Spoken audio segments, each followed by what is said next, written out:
The battlefield was silent, but the real horror had only begun. The men lay dead, and their wives dragged into the open. Their cries echoed across the village as conquerors tore away their veils, their dignity, their humanity. Women, once honored as wives of warriors, were paraded like spoils of war, humiliated, violated, and broken in broad daylight. This was the fate of the women left behind. Their suffering was never written in the empire's chronicles, never carved into stone.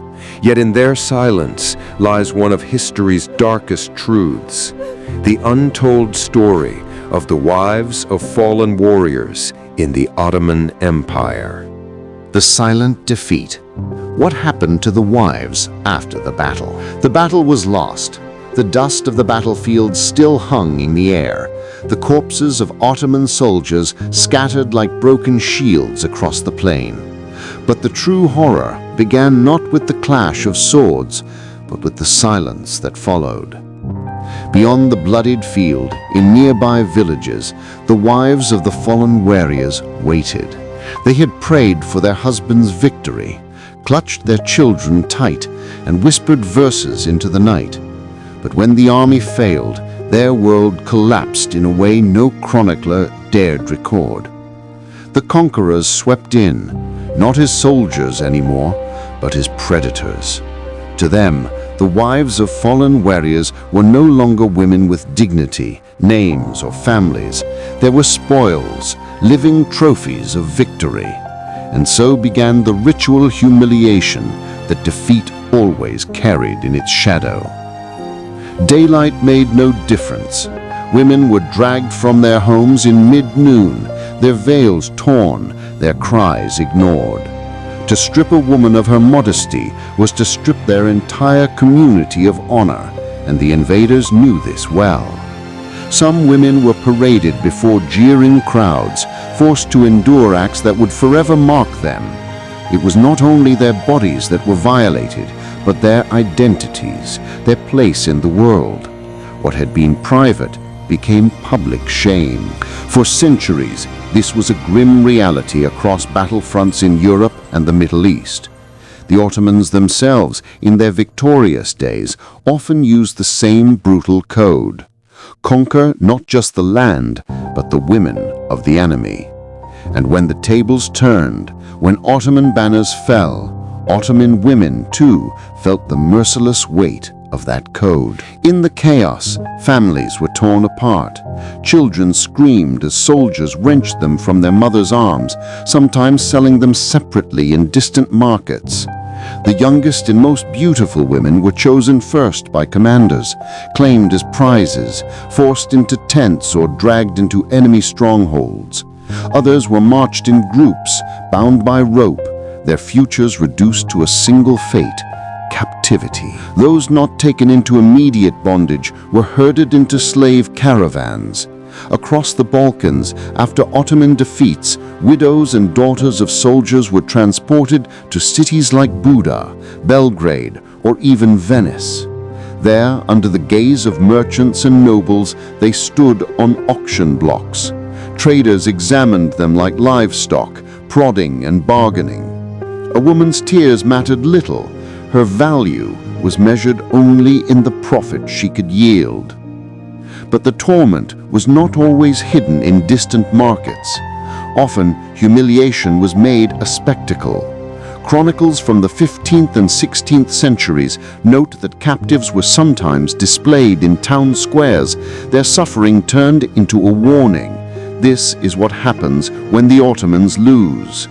These women became symbols, unwilling carriers of political messages, their shame magnified for public eyes. The cruel irony was that within the Ottoman Empire, fallen warriors were celebrated as shaheed, martyrs of faith.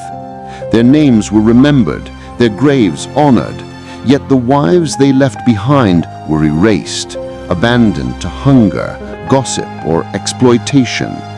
A martyr's widow might be entitled, on paper, to a pension or land grant, but bureaucracy was slow, corrupt and uncaring.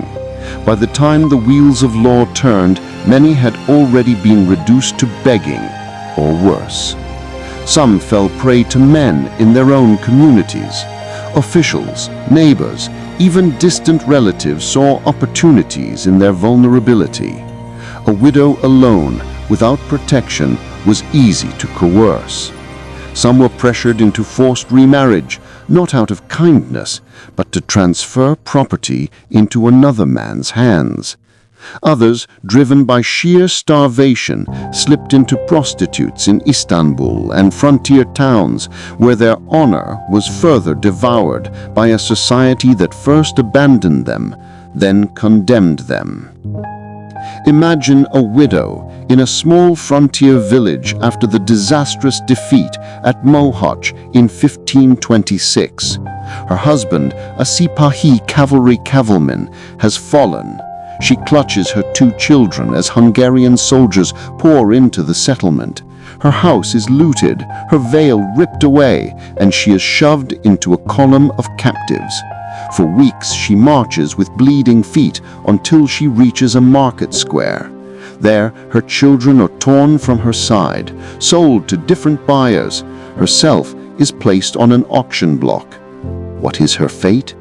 To vanish into the shadow of history, remembered by no one, her suffering drowned in silence. This was the hidden cost of empire. Behind the maps of shifting borders, behind the grand speeches of sultans and viziers, lay the unrecorded agony of women whose only crime was being married to a soldier. They did not die in battle, yet they bore scars deeper than wounds, scars of humiliation, captivity, and erasure.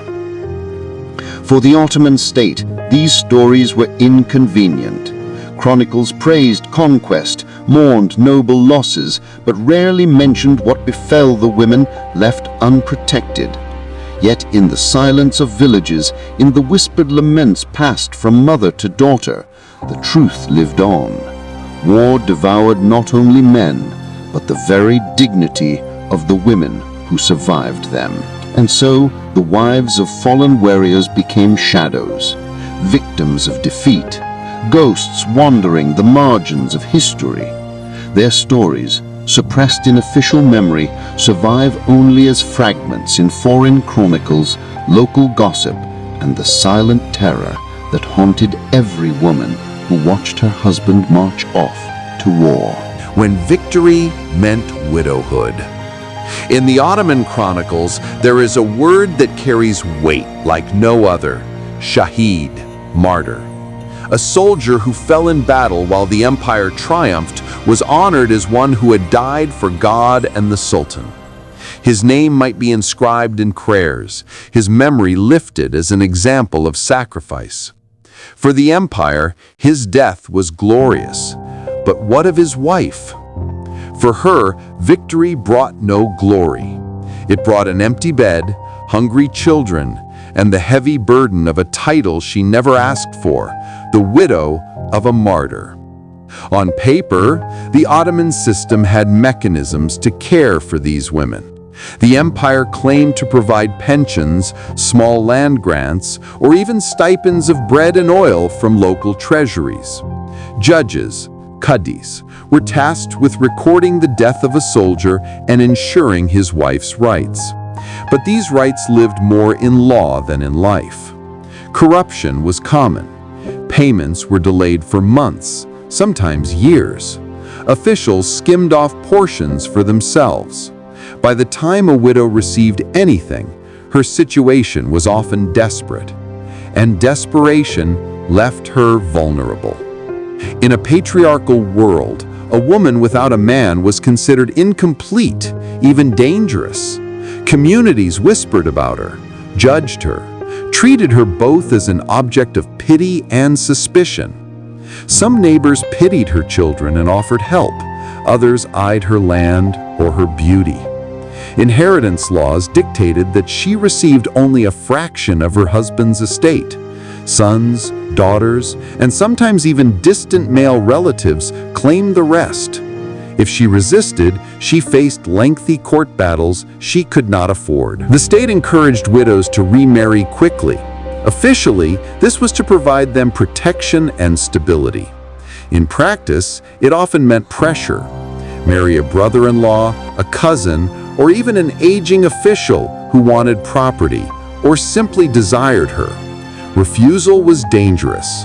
Without male guardianship, she could be labeled a burden, a temptation, or worse, a woman of loose morals. And so many remarried not out of choice, but survival. A second marriage might place her in a stranger's home, where she was treated not as a wife, but as a replacement for her lost husband's property. If she had children, they were often neglected or mistreated by stepfathers. Some women chose instead to remain widows, but this meant braving poverty and constant social judgment. Still darker was the path of those who slipped outside the boundaries of respectability. Frontier towns and cities like Istanbul, Bursa, and Edirne carried a shadow economy of prostitution. Brothels, though officially condemned, thrived. Widows, stripped of income and family support, often found themselves lured or forced into these spaces. To the empire, they became invisible, erased from the dignity of martyrdom, remembered only as cautionary tales. Yet the suffering of these women was not always private. Sometimes it became a weapon of politics. In villages and garrison towns, officials paraded widows as symbols of sacrifice. Look, this is the price of defending the empire. A woman might be forced to speak of her husband's death in mosques or ceremonies, her tears turned into propaganda. But when the speeches ended, no one followed her home to see the emptiness she faced. Consider a widow in Aleppo during the 17th century. Her husband had died in a victorious campaign against the Safavids. The imam praised him as a hero. The governor declared the family honored. But the stipend promised to her was stolen by corrupt tax collectors. Her husband's brother demanded control of the family home, claiming she could not manage it alone. When she resisted, rumors spread. She was arrogant, unwomanly, perhaps even unchaste. Within months, she was forced to leave the house and move into a small rented room, her children crying with hunger. The empire had won its war, but she had lost her world. This was the cruel paradox of Ottoman life. Whether soldiers lost or won, their wives bore the price. In defeat, they were dragged into captivity. In victory, they were trapped in poverty, coercion, and stigma. The empire celebrated the dead, but rarely the living who carried their memory. And so, across Anatolia, the Balkans, and the Arab provinces, widows of warriors formed an invisible class, half respected, half despised. They were women caught between honor and hunger, symbols of sacrifice, but victims of neglect. Their stories seldom made it into official histories, but their presence haunted every village, every town, every garrison. Because every wife who saw her husband march off to war knew this truth. Even in victory, she could still be destroyed. History often speaks of kings, generals, and battles, but rarely of the women who were left behind to pick up the pieces. The wives of fallen Ottoman warriors, whether their husbands died in defeat or victory, were forced into an impossible world. And yet, within that world of despair, some found ways to survive, resist, or simply endure. Survival was rarely heroic in the traditional sense. It was quiet, fragile, and desperate, but it was survival nonetheless. Some widows chose to fight the system on its own terms. Ottoman society, despite its harshness, had legal courts, Sharia courts, that theoretically allowed women to petition for their rights.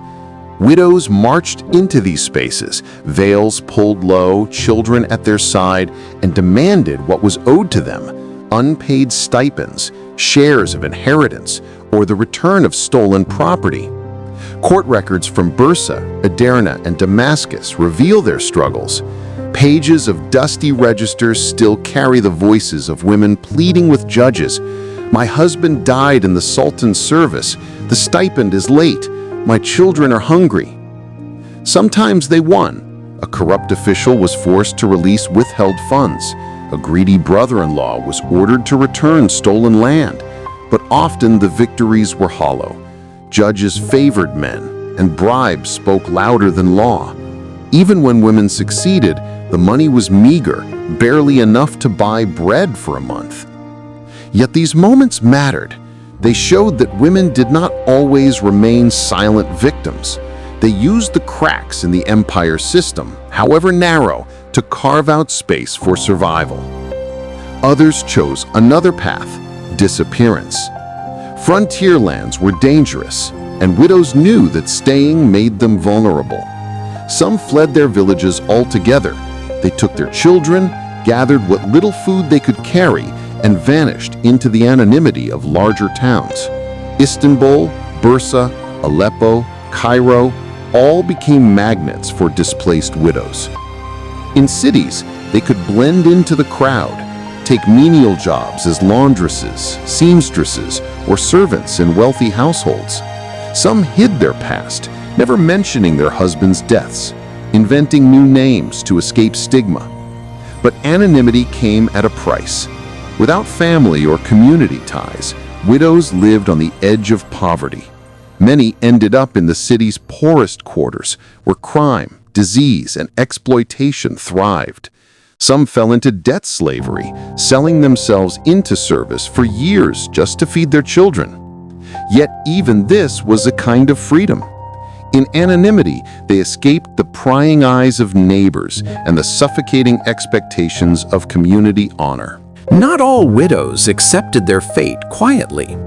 Across Anatolia and the Balkans, stories circulated of women who resisted. Some disguised themselves as men to avoid capture after a lost battle, hiding among retreating soldiers. Others armed themselves to defend their homes when enemy raiders came.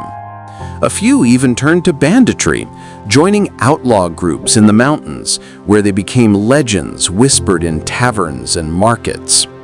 Most resistance, however, was quieter. A widow might secretly teach her children to hate the invaders who had taken their father's life. She might smuggle food to fellow widows or hide other women from predatory officials. These small acts, invisible to the empire's chroniclers, were acts of defiance nonetheless. But for every story of resistance, there were countless stories of despair. The Ottoman economy had a dark underbelly that thrived on vulnerable women. Widows, especially young ones, became easy targets for brothel owners, slave traders, and opportunists. Some were lured with promises of work, a job as a servant, a safe home, only to find themselves trapped in prostitution. Others, in sheer desperation, entered willingly, hoping at least to keep their children fed. Once inside, escape was nearly impossible. The empire looked away. Officials condemned vice in public sermons, but in private, many profited from it. Brothels paid bribes to continue operating, and soldiers themselves were among the customers. The very institution that had abandoned the widows also consumed them. For many women, survival simply meant endurance. They did not fight, flee, or resist.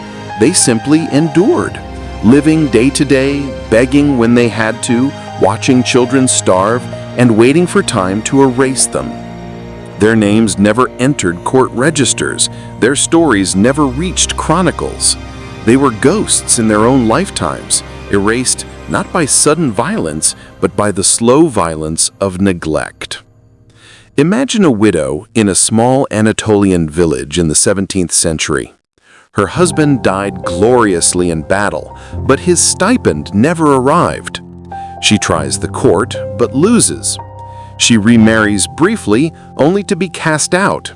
With no one left, she lives in a small hut outside the village walls, reduced to begging at the mosque gate. The villagers whisper about her, some pity her, others scorn her. When she finally dies, no one records her name. History forgets her completely. And yet, multiply her story by thousands, and you see the hidden empire. An empire built not only on soldiers' sacrifices, but on women's silent suffering. The wives of fallen warriors were not warriors themselves, but their struggle was no less brutal. They survived not on battlefields, but in courts, in brothels, in back alleys, and in whispered defiance. They were, in truth, survivors of a war without end, a war fought in the shadows, far from the chronicles of sultans. History remembers empires through their victories and defeats, through the names of sultans and the grandeur of palaces. The Ottoman Empire is no exception. Its story is told in the minarets of Istanbul, the domes of mosques, the cannons that shook Constantinople. But beneath that glory lies an untold history, a history written not in marble, but in the tears of women whose husbands never came home. The wives of fallen warriors were never meant to be remembered. They were treated as background characters, silent witnesses to the rise and fall of the empire. Yet in truth, their experiences shaped Ottoman society in ways too deep to measure. For every soldier who marched off to war, his wife knew the risks. If he fell in defeat, she could be captured, humiliated, enslaved. If he fell in victory, she could be abandoned, impoverished, forced into marriage or worse. This constant fear became part of the Ottoman household. Mothers whispered warnings to their daughters: never trust the promises of rulers. Never believe the state will protect you. Communities learned to live with a shadow over them, the knowledge that women's fates were tied not to their own choices, but to the empire's wars. This fear controlled behavior, reinforced patriarchal control, and kept women in dependence. In that sense, the suffering of widows became a silent tool of empire itself. By the 16th and 17th centuries, across the Balkans, Anatolia, and the Arab provinces, widows of warriors formed a hidden social class. They were neither honored like noble women, nor despised like criminals.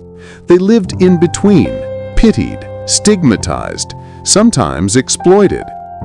In village registers, one finds notes: Fatma, widow of Ahmed, martyr. A short line. No story, no explanation. Yet behind that line lay years of hunger, court cases, tears, and children raised without fathers. Multiply these fragments by thousands, and an entire class of forgotten women emerges. An empire within an empire, silent but ever-present. This invisibility had consequences. Communities often carried guilt, shame, or suspicion toward widows, making it harder for them to remarry, harder for them to claim property, harder for them to live. The state praised the dead soldier but turned away from the living woman. The contradiction shaped social hierarchies for centuries. Even if official chronicles erased them, widows' stories survived in whispers, folk songs, and oral traditions. In Balkan villages, women sang laments of husbands taken by war and wives lost to captivity. In Anatolia, tales spread of brave widows who disguised themselves as men, of mothers who raised sons on vengeance, of women who cursed corrupt officials in court. These songs and stories were not just entertainment, they were memory, an alternative history carried by the people. They revealed truths that palaces preferred to hide. Through them, widows remained part of cultural consciousness, even if their names were forgotten. The trauma of these women did not end with their deaths. It passed on to their children and grandchildren. A boy who grew up hungry because his father's stipend never arrived carried resentment into adulthood.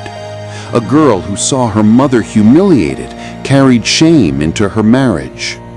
Generations later, families still remembered the fate of an ancestor's widow.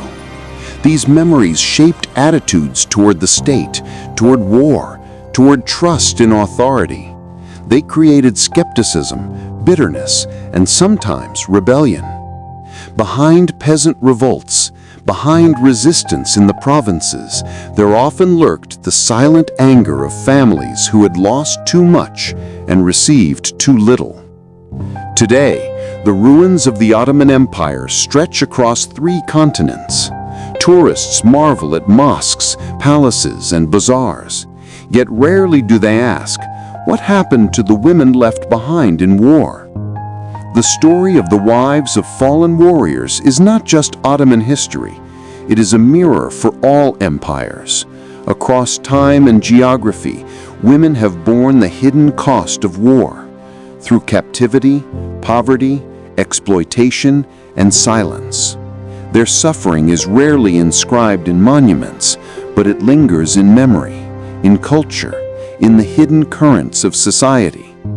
To tell their story is to give voice to the voiceless, to bring light to the corners history prefers to leave in shadow.